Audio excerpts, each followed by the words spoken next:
To book a hotel on Expedia.com, start by visiting the website, which will take you to the homepage.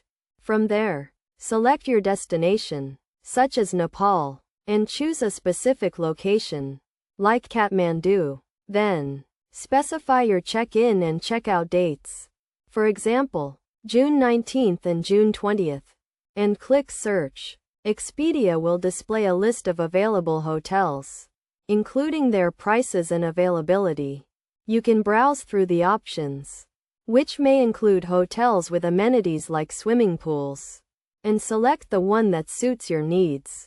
Once you've chosen a hotel, you can view the room pictures, read reviews, and explore the hotel's amenities, such as parking, Wi-Fi, and restaurants. You can also view the hotel's location on a map and explore the surrounding area.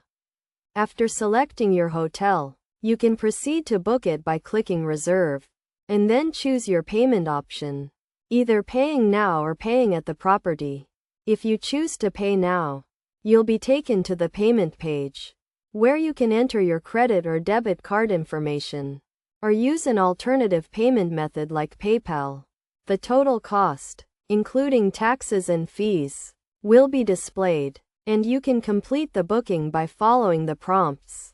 With these steps, you can easily book a hotel on Expedia.com.